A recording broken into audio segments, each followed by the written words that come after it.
Amigos, we're pretty sick of Republican debates by now. There has been 8 so far. 8 times we have to pretend we care about whatever Ben Carson has to say. 8 times we tried to keep our eyes open every time Joe Kasich had the word. And 8 times we're waiting for a halftime show that'll never come.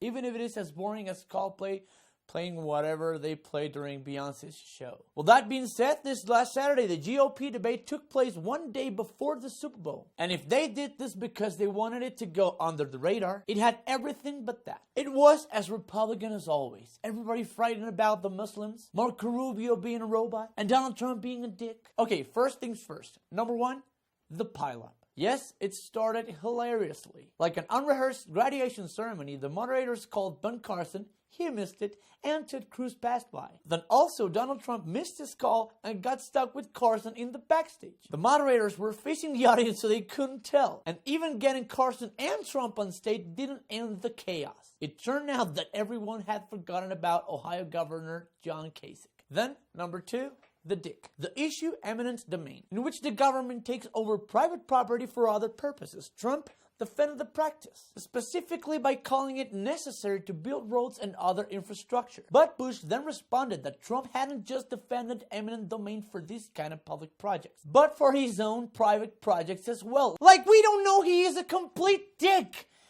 Okay, let's watch. What Donald Trump did was use eminent domain to try to take the property of an elderly woman on the Strip in Atlantic City.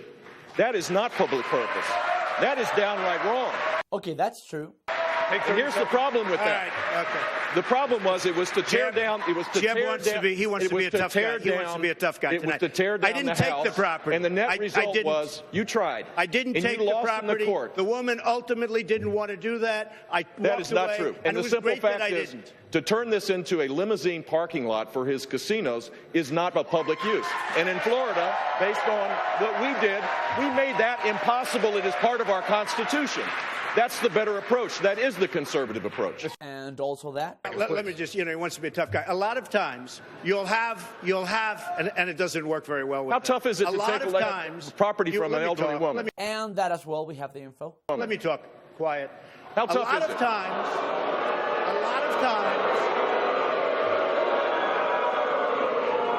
that's all of his donors and special interests out there. No, Donald, they were booing you being a hard, sandy, ghost-haired, orange and gold douchebag. Does this sound familiar? Smithies, are they booing me? No, they're saying Boo Earns. Boo Earns. Are you saying boo or boo earns? Number 3, the robot.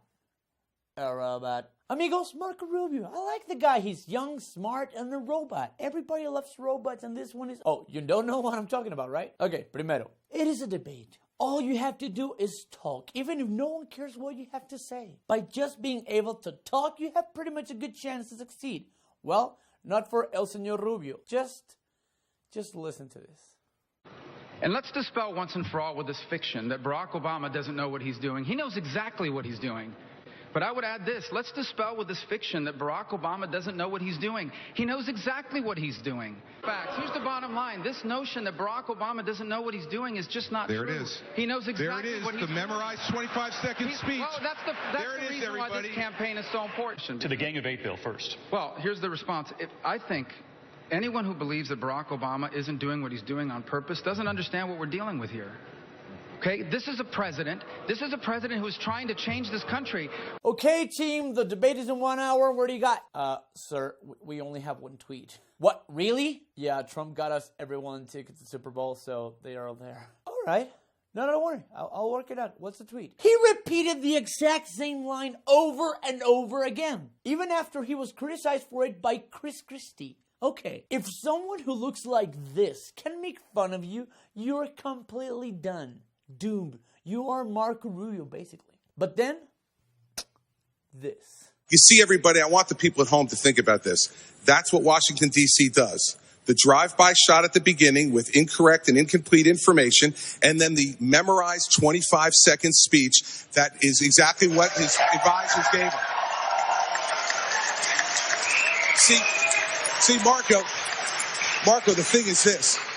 When you're president of the United States, when you're a governor of a state, The memorized 30-second speech where you talk about how great America is at the end of it doesn't solve one problem for one person. They expect you to plow the snow. They expect you to get the schools open. And when the worst natural disaster in your state's history hits you, they expect you to rebuild their state, which is what I've done. None of that stuff happens on the floor of the United States Senate. It's a fine job. I'm glad you ran for it, but it does not prepare you for president of the United States. Chris Christie went after Marco Rubio for giving canned answers. Rubio's response? Canned answers. Eso campeón. But what about Cruz's views on things that aren't Obama knows exactly what he's doing? Well, Marco Rubio's comments about the Muslims are getting to be almost as frightening as Trump's. Why? Because they are. You sure? Just watch. On Saturday, he was asked why he had problems with Obama's mosque visit. Rubio responded, "My problem with what he did is he continues to put out this fiction that there's widespread discrimination against Muslim Americans." Fiction! Come on! These guys are being openly prosecuted by almost everyone. And you're calling this a fiction?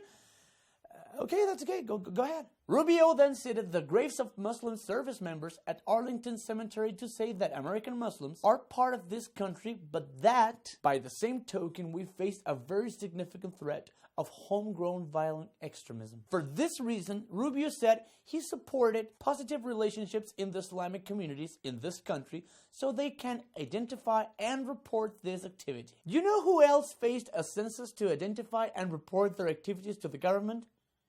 Jesus! Yes, the man himself. Well, amigos, from El Pulso, we would like you to stay tuned because as this goes on, shit's going down. No matter if Barack Obama doesn't know what he's doing, he knows exactly what he's doing. Regresamos.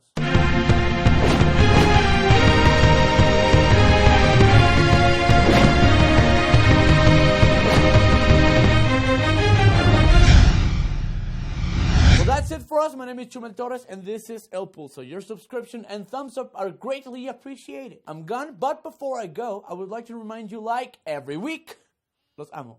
Estúpido.